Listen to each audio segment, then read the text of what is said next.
வணக்கம். முன்னாள் ஐபிஎஸ் அதிகாரியும் முன்னாள் தமிழ்நாடு ஸ்டேட் பிஜேபி யூனிட்டினுடைய லீடருமான அண்ணாமலை அவர்கள் ரீசெண்டாக பிஜேபியிலேருந்து குவிட் பண்ணி வி த லீடர்ஸ் மூவ்மெண்ட் அப்படின்ற ஒரு பொலிட்டிக்கல் மூவ்மெண்ட்டை ஸ்டார்ட் பண்ணியிருக்காரு. தமிழ்நாடு அரசியலில் இது ஒரு பெரிய பேசும் பொருளாக இருக்குது. இதை சுற்றி நிறைய கன்ஸ்பிரசிஸும் இப்போது ஸ்ப்ரெட் ஆகிட்டு வருது. நிறைய பேர் என்ன சொல்கிறாங்கன்னா, பிஜேபியாகவே பிளான் பண்ணி இவரை குவிட் பண்ண வச்சு ஒரு கட்சி ஆரம்பிக்க சொல்லுவாங்க. இது பிஜேபிக்கு ஒரு ப்ராக்சியாக தான் இருக்கும், ஆனால் ஒரு நியூ ஃபேஸாக இருக்கும். சில மாற்றங்களை மட்டும் அவங்க எடுத்துகிட்டு வருவாங்க. இதன் மூலமாக அண்ணாமலையை ஒரு அக்செப்டபிள் லீடராக தமிழ்நாட்டில் மாற்ற போகிறாங்க அப்படின்னு சொல்கிறாங்க. அதை தாண்டி தமிழ்நாடு பாலிடிக்ஸ் ஃபியூச்சரில் சிஎம் விஜய் வர்சஸ் அண்ணாமலை அப்படின்னு தான் இருக்க போகுது அப்படின்னு நிறைய பேர் சொல்கிறாங்க. சரி, எப்படி இருந்தாலும் அண்ணாமலை அவர்களுடைய முடிவு ஒரு பெரிய முடிவு. இது தமிழ்நாடு பாலிடிக்ஸில் ஒரு மாற்றத்தை ஓரளவுக்காவது கண்டிப்பாக ஏற்படுத்தும். அதை தாண்டி அவர் ஒரு முக்கியமான யூத் லீடர். அதனால் அவருடைய பாலிடிக்ஸை பற்றி பேச சொல்லி நிறைய ஸ்டூடெண்ட்ஸ் எங்கிட்ட கேட்டிருந்தாங்க கடந்த சில நாட்களாக. இந்த வீடியோவில் இதை தான் நம்ம டிஸ்கஸ் பண்ண போகிறோம். இது ஒரு பொலிட்டிக்கல் அனாலிசிஸ் வீடியோ. உண்மையான ஆழ்ந்த அரசியல் புரிதல் இதை மக்களுக்கு கொண்டு போனோம், மெயினாக இளைஞர்கள் கொண்டு போனோம் அப்படின்றது என்னுடைய நோக்கம். எந்த ஒரு பர்டிகுலர் பார்ட்டிக்கோ ஐடியாலஜிக்கோ சப்போர்ட் பண்ணுறதோ அப்போஸ் பண்ணுறதோ என்னுடைய வேலை கிடையாது. தயவுசெய்து கரெக்டாக புரிஞ்சுங்க. நிறைய பேர் என்ன நினைக்கிறாங்க, நான் சோஷியல் மீடியாவில் பேசினாலே ஏதாவது ஒரு கட்சி சார்பாக பேசணும் அல்லது ஒரு கட்சி எதிர்க்கணும் அப்படின்னு நினைக்கிறாங்க. நம்ம இப்படி இருக்கக்கூடாது. முதல்ல நம்ம அரசியலை புரிஞ்சுக்கணும். ஒருவேளை ஒரு கட்சியை நீங்கள் சப்போர்ட் பண்ணிங்கன்னா கூட அந்த கட்சியில் இருக்கிற தவிர ஃபஸ்ட்டு நீங்கள் தான் கேட்குற மாதிரி ஆளாக இருக்கணும். அதுதான் உண்மையான அரசியல். சரி, இப்போ அண்ணாமலை அவர்கள் ஐபிஎஸ் சர்வீஸ்லேருந்து அரசியலுக்கு வந்தது, தமிழ்நாடு பிஜேபி யூனிட் சீஃபாக மாறினது, அவருடைய பாசிட்டிவ்ஸ் என்ன நெகட்டிவ்ஸ் என்ன, இப்போ அவர் குவிட் பண்ணி ஆரம்பிச்சிருக்கக்கூடிய வி த லீடர்ஸ் மூவ்மெண்ட், இதை நான் எப்படி பார்க்குறேன், அவர் ஃப்யூச்சரில் கட்சி ஆரம்பித்தா சக்சீட் ஆகக்கூடிய வாய்ப்பு இருக்கா, இது எல்லாத்தையும் இந்த வீடியோவில் டிஸ்கஸ் பண்ணுவோம் வாங்க. சரி, அண்ணாமலை அவர்களை பற்றி நான் சொல்ல வேண்டிய அவசியம் இருக்காதுன்னு நினைக்கிறேன். ஐபிஎஸ் சர்வீஸில் அவர் ஒர்க் பண்ணார். 2011 யூபிஎஸ்சி பேட்சில் நானும் அவரை ஒன்றா தான் இன்டர்வியூ அட்டன் பண்ணோம். பர்சனலாக அவருக்கு ரொம்பலாம் தெரியாது. பல வருஷம் கர்நாடகா ஸ்டேட்டில் ஐபிஎஸ் ஆஃபீஸராக ஒர்க் பண்ணி அதுக்கப்புறம் குவிட் பண்ணி பிஜேபி பார்ட்டியில் சேர்ந்தார். 2022 life I'm correct, very young age, ஒரு 37 வயசுலேயே ஸ்டேட் பிஜேபி யூனிட்டினுடைய லீடராக இருந்து நியமனம் செய்யப்படுறார். ஒரு சின்ன வயசில் இவ்வளோ பெரிய பொறுப்பு கிடைக்கிறது ஒரு ரேர் ஆப்பர்ச்சுனிட்டி. ஆனால் அந்த ஆப்பர்ச்சுனிட்டியும் அந்த பொறுப்பும் அண்ணாமலை அவர்களுக்கு 2022 கிடச்சிது. பொதுவாகவே தமிழ்நாடுன்னு எடுத்துட்டிங்கன்னா பிஜேபி கட்சியை ஏற்றுக்கிறவங்க நிறைய பேர் கிடையாது. அக்செப்ட் பண்ணுறவங்க இருக்காங்க, ஆனால் அவங்க மைனாரிட்டி தான், நம்பர்ஸில் கம்மி. ஸோ பெரும்பாலும் அந்த பப்ளிக் பர்செப்ஷன் பிஜேபிக்கு எதிராக இருக்கும். பொதுவாக தமிழ்நாடு அரசியல் எப்படி இருக்கும்னா, அந்த பொலிட்டிக்கல் கல்ச்சர் ரேடிக்கலாக இருக்கும். மாற்றத்தை வேணும்னு சொல்லுவாங்க, சமூக நீதி பேசுவாங்க, ஏற்றத்தாழ்வு பேசுகிறவங்கள அக்செப்ட் பண்ண மாட்டாங்க. அதே போல் பப்ளிக் செக்டர் ஸ்ட்ராங்காக இருக்கணும், வெல்ஃபேர் ஸ்டேட் ஸ்ட்ராங்காக இருக்கணும்னு எதிர்பார்ப்பாங்க. ப்ரைவேடைசேஷன் பற்றி பெருசாக பேசுகிறவங்கள அக்செப்ட் பண்ண மாட்டாங்க. ஸோ இந்த ஒரு அரசியல் களத்தில் பிஜேபியினால் இவ்வளோ காலம் அந்தளவுக்கு பெருசாக அச்சீவ் பண்ண முடியல. இந்த நிலையில் தான் அண்ணாமலை தமிழ்நாடு பிஜேபி யூனிட் சீஃபாக பொறுப்பு ஏற்கிறார். அவரை பொறுத்த வரைக்கும் தமிழ்நாடு பாலிடிக்ஸில் பிஜேபியை ஒரு அக்செப்டபிள் பார்ட்டியாக மாற்றணும் அப்படின்றது அவருடைய நோக்கமாக இருந்தது. ஓரளவுக்கு அவர் அதில் சக்சீடும் பண்ணார். உதாரணத்துக்கு பிரைம் மினிஸ்டர் மோடி அவர்களுக்கு ஒரு 4-5 வருஷம் முன்னாடி ஹெவியாக ஆப்போசிஷன் இருந்துச்சு, ப்ரொட்டஸ்ட்லாம் பண்ணுவாங்க. ஆனால் இவர் வந்ததுக்கப்புறம் கவுண்டர் ப்ரொட்டஸ்ட் பண்ண ஆரம்பித்தார் மோடி அவர்களுக்கு சப்போர்ட் பண்ணி. ஸோ இந்த மாதிரி நிறைய இனிஷியேட்டிவ்ஸை அவர் எடுத்தார். ஓகே, அவருடைய பாசிட்டிவ்ஸ் என்ன நெகட்டிவ்ஸ் என்ன இதை நான் சொல்லிடுறேன். அவருடைய பாசிட்டிவாக நான் என்ன மெயினாக பார்த்தேன்னா, அவருடைய எனர்ஜி, ஹை எனர்ஜி. ரெண்டாவது அக்ரஷன், வீரியமாக அரசியல் பண்ணுறது, ஆப்போனன்ஸை எதிர்க்கிறது. பொதுவாகவே இந்த கன்சர்வேட்டிவ் பார்ட்டிஸ் இருக்கு இல்லையா, பிஜேபி ஒரு கன்சர்வேட்டிவ் பார்ட்டி, ரைட் விங்கில் வருவாங்க. இன்னும் நிறைய பேருக்கு ஒரு கட்சி எந்த ஐடியாலஜியில் இருக்குன்னு ஐடியா இல்லாமல் இருக்காங்க. நான் ஜென்ரலாக சொல்கிறேன், நிறைய கட்சிகளில் பிஜேபி ரைட் விங்கில் வருவாங்க. அந்த ரைட் விங்கில் வலதுசாரிக்குள்ளே எந்த ஐடியாலஜினா கன்சர்வேட்டிவ் பொறுத்த வரைக்கும் சமூக மாற்றத்தை பற்றி பெருசாக பேச மாட்டாங்க. ஏற்றத்தாழ்வு பேசுகிறவங்களாம் இருப்பாங்க. அதில் ஒரு லாஜிக் அவங்க வச்சுருப்பாங்க. ப்ரைவேடைசேஷன் சப்போர்ட் பண்ணுவாங்க, காம்படிஷன் இருக்கணும்னு சொல்லுவாங்க, மற்ற கண்ட்ரீஸை டாமினேட் பண்ணணும்னு சொல்லுவாங்க, ஃப்ரீ ட்ரேடுக்கு சப்போர்ட் பண்ணுவாங்க, இன்வெஸ்ட்மெண்ட் நிறைய தேவைன்னு சொல்லுவாங்க.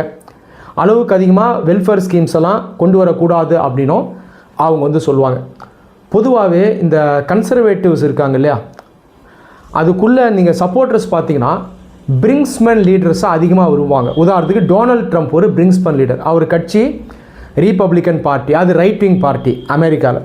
இந்த பிரிங்ஸ்மேன் லீடர் யாருன்னு பார்த்தீங்கன்னா ஹெவியாக ஆப்போனன்ஸை அட்டாக் பண்ணுவாங்க, மிரட்டுவாங்க, பயமுறுத்துவாங்க. சிம்பிளாக சொன்னால் ரொம்ப அக்ரெசிவாக இருப்பாங்க. அந்த மாதிரி ஒரு மோடில் தான் அண்ணாமலை வராரு. நேச்சுரலாக அவருக்கு நிறைய சப்போர்ட்டர்ஸ் தமிழ்நாட்டில் உருவாக ஆரம்பித்தாங்க, எல்லா வயசுலையுமே உருவாக ஆரம்பித்தாங்க. அதை தாண்டி எல்லாத்துக்கு மேலே அவர் யூத் ஃபேஸாகவும் இருந்தார். ஸோ இதெல்லாம் அவருடைய பாசிட்டிவ்ஸாக நான் பார்க்குறேன். தொடர்ந்து ஒரு ஃபார்வர்ட் ஸ்ட்ராட்டஜிலேயே அவர் வந்து கட்சியை கொண்டு போனார். பேக் ஃபுட்லேயே வரல. ஆப்போனன்ஸ் அட்டாக் பண்ணுறது, டாமினேட் பண்ணுறது, இப்படியே தான் போயிட்டு இருந்தது. அடுத்து அவருடைய நெகட்டிவ்ஸ், அவருடைய முக்கியமான நெகட்டிவ்ஸாக நான் என்ன பார்த்தேன் அப்படின்னா, இம்பேஷன்ஸ், பொறுமை வந்து அந்த அளவுக்கு அவர் வந்து கடைபிடிக்கல. இது உண்மை, அது அவருக்கே தெரியும். உதாரணத்துக்கு ஆப்போனன்ட் பார்ட்டிஸை அட்டாக் பண்ணலாம். அதே நேரத்தில் கூட்டணி கட்சிகள் அப்படின்னு வரும்போது அவர் சரியாக கையாளலை. உதாரணத்துக்கு ஏடிஎம்கேவோட அலையன்ஸில் இருந்தாங்க, அவருக்கு மாற்று கருத்து இருந்தது, இருக்கலாம், தப்பு இல்லை. ஆனால் அவர் வெளிப்படுத்திய முறையெல்லாம் பார்த்திங்கன்னா ரொம்ப அவசரப்பட்டார். அதை தாண்டி ப்ரெஸ் ரிப்போர்ட்டர்ஸோடு அவர் இன்ட்ராக்ட் பண்ணுது, அதில் அடிக்கடி கோவப்பட்டார், அவனை கொஞ்சம் அவமதித்தார். அடுத்து அவர் ஒரு அக்ரெசிவ் ஸ்ட்ராட்டஜியை ஃபாலோ பண்ணாலும் அவருடைய பாலிடிக்ஸ் பார்த்திங்கன்னா அந்தளவுக்கு கன்ஸ்ட்ரக்டிவாக இல்லை. உதாரணத்துக்கு குற்றச்சாட்டை முன்னெடுத்து வைப்பார், ஃபாலோ அப் இருக்காது, எவிடன்ஸ் கொடுக்க மாட்டார்.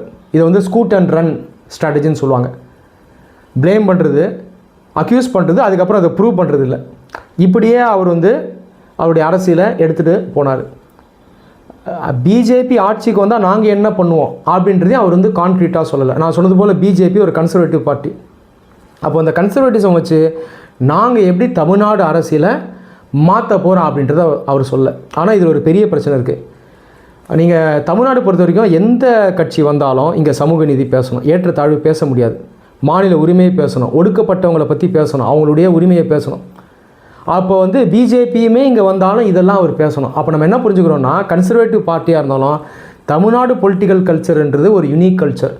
இங்கே நீங்கள் வந்தீங்கன்னா இதெல்லாம் நீங்கள் பேசி தான் ஆகணும். ஸோ இந்த ஒரு ஹேண்டிகேப், டிஸ்அட்வான்டேஜும் அவருக்கு இருந்தது. அதை தாண்டி அவர் வந்து கான்ஃபிடெண்ட்டாக ஒரு கன்சர்வேட்டிவாக நாங்கள் என்ன பண்ணுவோம் அப்படின்றத அவர் பேசியிருக்கலாம். ஆனால் அவர் அதை பேசலை. உதாரணத்துக்கு தமிழ்நாட்டில் நாங்கள் ஒரு டிஸ்ட்ரிக்டையும் எப்படி டெவலப் பண்ணுவோம், எப்படி இன்வெஸ்ட்மெண்ட்டை கொண்டு வருவோம், யங்ஸ்டர்ஸ்க்கு நாங்கள் எப்படி ஸ்கில்லிங் பண்ணுவோம், இன்ஜினியரிங் கிராஜுவேட்ஸ் நிறைய பேருக்கு வேலை வாய்ப்பு இல்லை, அமெரிக்காவில் இருக்க மாதிரி சயின்ஸ் பார்க்கை கொண்டு வந்து அவங்களை எம்ப்ளாய் பண்ணுவோம், ஹியூமன் கேபிட்டல் டெவலப் பண்ணுவோம், இந்த மாதிரிலாம் அவர் பேசியிருக்கலாம். இந்த மாதிரி பேசியிருந்தால் அவருக்கு இன்னுமே சப்போர்ட் அதிகமாக இருக்கும், யங்ஸ்டர் சப்போர்ட் பண்ணியிருப்பாங்க. ஸோ இந்த கன்ஸ்ட்ரக்டிவ் பாலிடிக்ஸ் நோக்கி அவர் பெருசாக போகல. இதை ஒரு ட்ராபேக்காக பார்க்குறேன். அதே நேரத்தில் அவருக்கு ஒரு பெரிய அட்வான்டேஜ் இருந்துச்சு. டிஎம்கேவுடைய 5 இயர்ஸ் ரூலில் பார்த்தீங்கன்னா ஏடிஎம்கே ஒரு ஸ்ட்ராங் ஆப்போசிஷன் பார்ட்டியாக செயல்படல. இபிஎஸ் அவர்கள் வந்து அந்தளவுக்கு அக்ரெசிவாலாம் இல்லை, களத்தில் இறங்கலை. இதில் ஒரு 4-5 வருஷம் வந்து அண்ணாமலை தான் ஆப்போசிஷனுடைய ஒரு முக்கியமான ஃபேஸாக இருந்தார். தொடர்ந்து கொண்டு போயிருந்தார், அவசரப்படாமல் பொறுமையாக இருந்திருந்தார்னா 2026 எலெக்ஷன், இப்போ முடிஞ்ச எலெக்ஷனில் பிஜேபி ஒரு முக்கியமான ஃபோர்ஸாக இருந்திருக்கும். அண்ணாமலை ஒரு டிசைடிங் ஃபேக்டராக இருந்திருப்பார். ப்ராபப்ளி அண்ணாமலை வர்சஸ் சிஎம் விஜய்னு கூட போயிருக்கலாம். அதாவது இப்போ இருக்க சிஎம் விஜய், அப்போ இருந்த சிஎம் கேண்டிடேட் விஜய், அப்படி கூட போயிருக்கலாம். ஆனால் அந்த நெகட்டிவ்ஸ்னால அவருக்கு அந்த வாய்ப்பு இல்லாமல் போயிடுச்சு. ஸோ பாசிட்டிவ்ஸ், நெகட்டிவ்ஸ் நான் சொல்லிட்டேன். இது என்னுடைய கருத்து. கடைசியாக இப்போ வி த பீப்புள் மூமெண்ட் அப்படின்ற ஒரு அமைப்பை ஆரம்பிச்சிருக்காரு டாக்டர் அப்துல் கலாம் பிளாட்ஃபார்ம். அதற்கு கீழே பார்த்தீங்கன்னா யங்ஸ்டர்ஸ் அவர் வந்து அரசியல் படுத்துகிறார். இது ஒரு நல்ல முயற்சி தான், இதை நான் அப்ரிஷியேட் பண்ணுறேன். காரணம் என்னென்னா, யங்ஸ்டர்ஸ் வந்து பாலிடிக்ஸை ப்ராப்பராக லேர்ன் பண்ணணும், ப்ரொஃபஷனலாக லேர்ன் பண்ணணும். ஸோ ஒரு ட்ரைனிங் சென்டராக ஆரம்பிச்சிருக்காரு, அது நல்ல விஷயம்.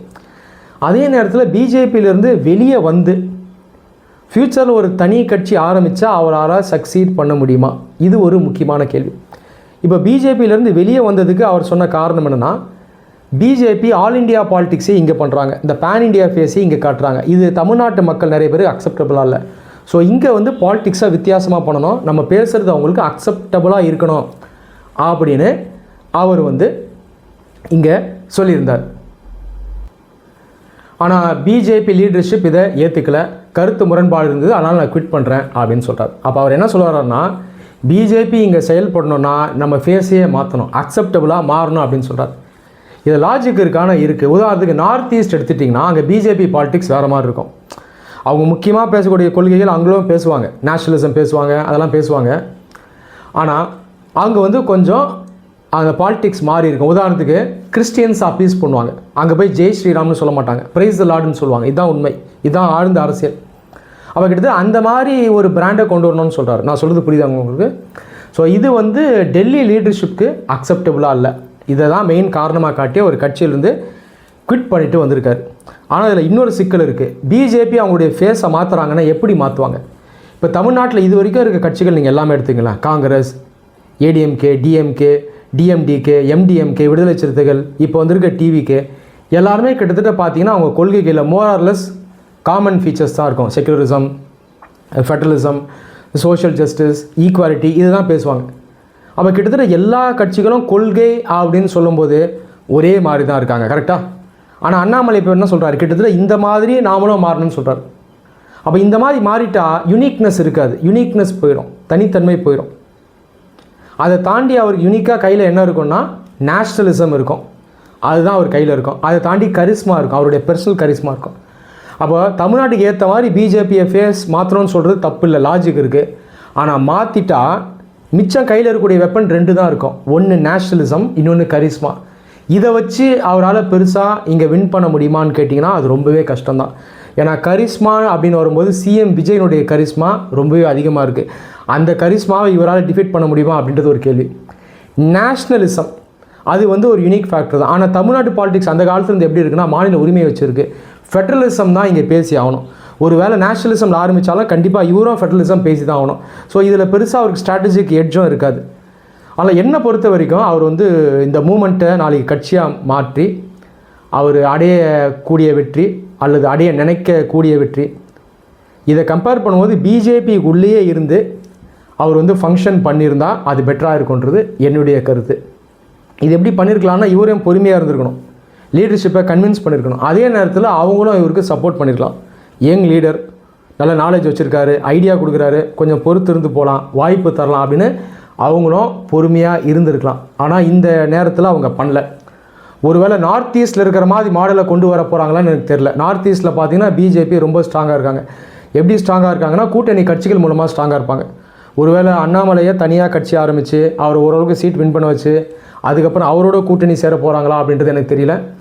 அப்போ நார்த் ஈஸ்ட் மாடலை ஒரு வேளை கொண்டு வரலாம் அப்படின்ற பிளான் இருக்கலாம். ஆனால் அதுவுமே தமிழ்நாடு பொறுத்த வரைக்கும் எந்த அளவுக்கு சக்ஸஸ்ஃபுல்லாக இருக்கும் அப்படின்னு நம்மளால் சொல்ல முடியாது. ஸோ பெஸ்ட் பெட் அண்ணாமலை பொறுத்த வரைக்கும் அவர் கட்சியில் இருந்திருக்கணும், அந்த லீடர்ஷிப்பும் அவருக்கு சப்போர்ட் பண்ணியிருக்கணும். மாற்றம் அவ்வளோ ஈஸியாக வராது. நான் சொன்னது போல் பிஜேபிக்கு பெருசாக அக்செப்டன்ஸ் இல்லை.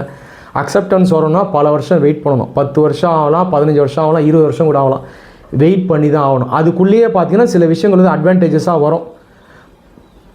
ஸோ ஒரு பொறுமையாக போயிருந்தாங்க, ஒரு அண்டர்ஸ்டாண்டிங் இருந்தது, விரிசல் இல்லாமல் போயிருந்தாங்கன்னா அது இந்த கட்சிக்கு ஒரு பாசிட்டிவான சேஞ்சை தமிழ்நாட்டில் கொண்டு வந்திருக்கோம், ஆப்பர்ச்சுனிட்டிஸை இன்க்ரீஸ் பண்ணியிருக்கோம் அப்படின்றது என்னுடைய கருத்து. நன்றி.